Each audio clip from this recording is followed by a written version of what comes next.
Evangelio de nuestro Señor Jesucristo según San Marcos. Un escriba se acercó a Jesús y le preguntó: ¿cuál es el primero de los mandamientos? Jesús respondió: el primero es: escucha, Israel, el Señor nuestro Dios es el único Señor, y tú amarás al Señor tu Dios con todo tu corazón y con toda tu alma, con todo tu espíritu y con todas tus fuerzas. El segundo es: amarás a tu prójimo como a ti mismo. No hay otro mandamiento más grande que estos. El escriba le dijo: muy bien, maestro, tienes razón al decir que hay un solo Dios y no hay otro más que Él, y que amarlo con todo el corazón, con toda la inteligencia y con todas las fuerzas, y amar al prójimo como a sí mismo, vale más que todos los holocaustos y todos los sacrificios. Jesús, al ver que había respondido tan acertadamente, le dijo: tú no estás lejos del reino de Dios. Y nadie se atrevió a hacerle más preguntas. Palabra del Señor. Queridos hermanos, estamos meditando siempre en la Cuaresma en el misterio de la conversión. El llamado que nos hace la Iglesia en este tiempo es al arrepentimiento, al cambio de vida. Y es así como se expresa el profeta Oseas, que es más o menos del siglo VIII a.C., cuando dice que vuelvan a mí, vuelvan y yo los recibiré, yo los sanaré de todas sus apostasías, dice el Señor. ¿Qué significa apostasía? Apostasía es cuando uno reniega de su fe, se aparta de su iglesia, de sus creencias, de sus principios, de sus valores y sigue otros caminos, ¿no? Entra, como se dice por ahí, por malos pasos. Malos pasos es una forma más elegante de decir pecado, ¿no? Cuando uno dice: ¿cómo ha estado usted? Bien, padrecito, pero debo reconocer que he andado por malos pasos. Hay que decir la verdad. He estado pecando, hay que decir, me he apartado de Dios, estoy arrepentido. Eso sería lo ideal que uno pueda sentir en este tiempo.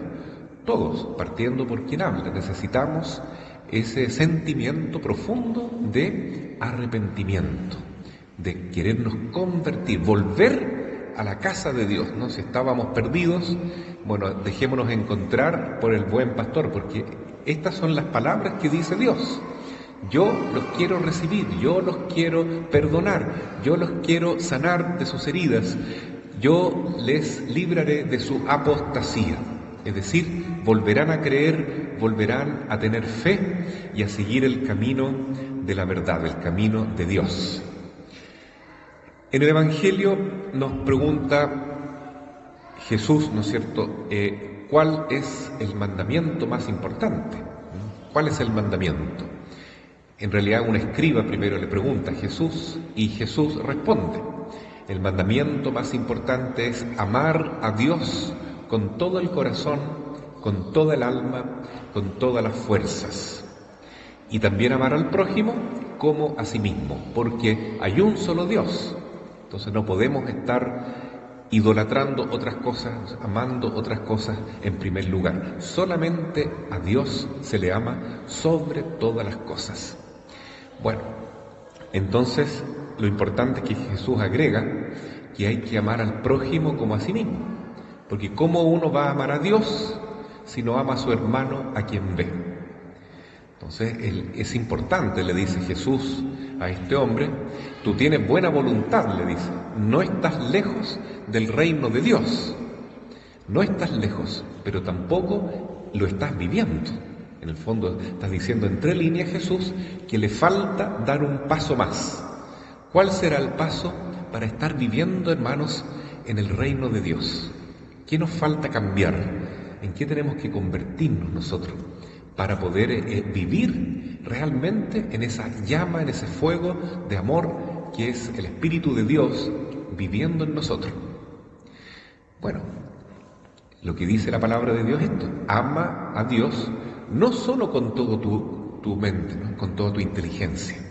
No solamente tenemos que tenerlo claro acá, en la cabeza, sino que también en el corazón, también con todo tu corazón y con todo tu ser, con todas tus fuerzas. Entonces, amar a Dios con todo el corazón significa realmente vivirlo plenamente. Y amar al prójimo, ¿no? Eso se nota cuando uno realmente ya es capaz de ver en su hermano a alguien que uno ama y quiere su propio bien. Y cuando deseamos que nuestros hermanos, que nuestro prójimo sea feliz, ¿no es cierto?, entonces ahí estamos encaminados por el camino de Dios. Y eso es lo que vamos a pedir hoy, ¿no?, en esta misa y en esta Cuaresma: tener este corazón capaz de amar, capaz de alegrarnos con el bien del prójimo. Porque esa es la mejor definición de que uno tiene amor, cuando uno se alegra que al otro le vaya bien, ¿no es cierto?, que uno siente alegría de que a mi prójimo le está, ¿no es cierto?, sonriendo la vida y uno desea su bien. En cambio, lo contrario es la envidia.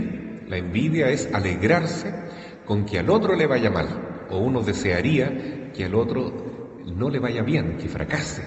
Eso es lo contrario del amor. Pues bien, Dios nos amó primero. Dios nos ama tanto, y para poder dar ese paso de amar a Dios y amar al prójimo es muy, muy importante entonces leer la palabra de Dios, rezar más y convencernos que Dios nos ama tanto, tanto, tanto, que Él da todo por nosotros. Como dice el profeta Oseas, ¿cierto?, que Él es capaz de mirar lo que somos pecadores, estamos perdidos, estamos enfermos, estamos presos por el poder del maligno, pero Él nos quiere rescatar, nos quiere salvar, nos quiere tender una mano y levantar. ¿Por qué? Simplemente porque nos ama de verdad, con un amor infinito. El caso del profeta Oseas, que es el que está diciendo esto, es muy profundo, ¿no?, porque él no solamente enseñó teóricamente que hay que amar a Dios y amar al prójimo, él lo vivió profundamente. ¿Y saben ustedes qué cosa le pidió Dios al profeta Oseas? Algo muy difícil, muy difícil. Le dijo: mira, tienes que casarte con una mujer que vende su cuerpo, con una prostituta. Y Oseas le hizo caso, ¿cierto? Tomó esa mujer y se casó con ella. Se llamaba Gomer. Y claro, la mujer estaba acostumbrada a ser prostituta. Entonces, ¿qué pasó? Que ella fue infiel a Oseas. Tuvo 2 hijos con él y después de eso fue infiel. Cometió adulterio, lo traicionó. Entonces ella se fue de la casa. Y sus amantes después la dejaron botada en el desierto. O sea, lo pasó muy mal esta mujer. Y la ley decía que una mujer que se portaba así o era apedreada, o por último nunca tenía que volver a la casa del hombre, del marido que fue traicionado. ¿Y saben lo que le dice Dios a Oseas? Anda, tómala y perdónala. Tómala en el desierto, lávale sus heridas y recíbela de nuevo en tu casa. Y tú estás casado con ella y sigue conviviendo con ella, le dice. Contra todo lo que se acostumbraba, contra lo que estaba establecido en la ley incluso, pero el mandamiento de Dios fue claro: anda y perdónala y vive de nuevo con ella. Y ahí sí, la mujer vuelve a la casa y se convirtió en una buena esposa y en una buena madre, ¿no? Entonces esta es una historia muy bonita, porque quiere decir que lo que hizo el profeta con esta mujer es lo que Dios quiere hacer con nosotros, que Él nos ama, que Él nos ha llamado para estar con Él, y cuando nosotros nos portamos mal, porque con nuestros pecados somos infieles, Dios nos sigue buscando, Dios nos sigue llamando y nos quiere perdonar. Es algo muy difícil que alguien perdone a su pareja cuando ha sido infiel, ¿no es cierto? Pero bueno, para Dios Nada es imposible. Y Dios perdona. Dios perdona nuestras infidelidades. Y cuando uno experimenta ese amor de Dios, entonces aprendemos lo que es amar de verdad. Y así como Dios nos ama, también nosotros seremos capaces de amar a Dios, amar al prójimo y perdonarlo, así como Dios nos ha perdonado a nosotros. Así sea. Amén.